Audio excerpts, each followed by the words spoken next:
भगवते वासुदेवाय। ओम अपवित्रो पवित्र वा सर्वावस्थांगतोऽपि वा जत्सरे पुण्डरीकाक्षं सवज्रो अभ्यंतरे शुचि। ओम नमः शुचि नमः शुचि नमः शुचि। पार्श्व एकादशी की कथा। पार्श्व एकादशी को वामन अथवा परिवर्तनी एकादशी भी कहते हैं।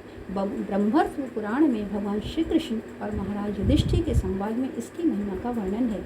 महाराज युधिष्ठिर ने एक बार भगवान श्री कृष्ण ने पूछा, हे जनार्दन, भाद्रपद मास के शुक्ल पक्ष में आने वाली एकादशी का नाम क्या है?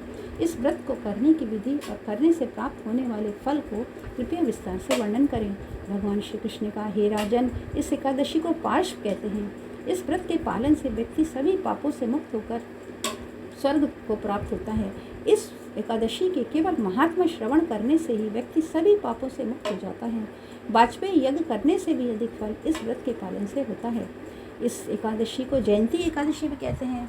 इस दिन भगवान वामन देव की उपासना करनी चाहिए, जिससे व्यक्ति को आध्यात्मिक जगत की प्राप्ति होती है। इस एकादशी के दिन भगवान मधुसूदन अपने बाएं से दाएं करवट लेते हैं, इसलिए इस एकादशी को पार्श्व परिवर्तनी एकादशी भी कहा जाता है।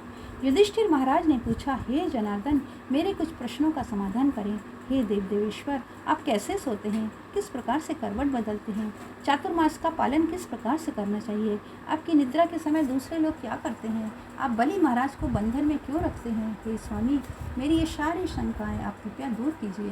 भगवान श्री कृष्ण ने कहा, त्रेता युग में दैत्य कुल में जन्मा बलि नामक मेरा एक महान भक्त था। अपने परिवार के साथ वो मेरी पूजा अर्चना करता था। उसने ब्राह्मणों की पूजा और अनेक यज्ञ भी किए थे, जिससे वो इतना शक्तिशाली बन गया कि उसने इंद्र को पराजित किया और स्वर्ग का राजा बन गया। सभी देव देवता ऋषि मेरे पास आए। उनके कल्याण के लिए मैंने वामन अवतार लिया और राजा बलि जहाँ पर यज्ञ कर रहा था वहाँ पहुँचा। बलि राजा के पास मैंने 3 पग भूमि मांगी।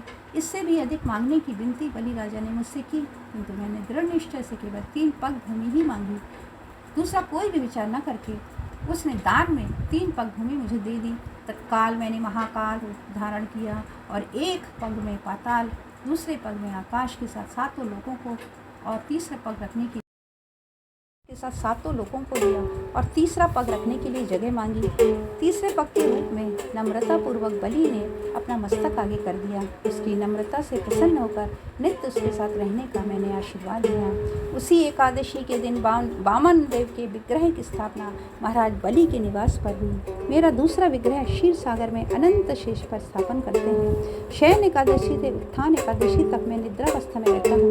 इन 4 महीनों में हर एक को मेरी विशेष पूजा करनी चाहिए। चातुर्मास में आने वाली सभी एकादशी का हर एक को दृढ़तापूर्वक पालन करना चाहिए। इस एकादशी के पालन करने से सहस्र अश्वमेध यज्ञ का फल मिलता है। ओम तत्सत। ओम तत्सत।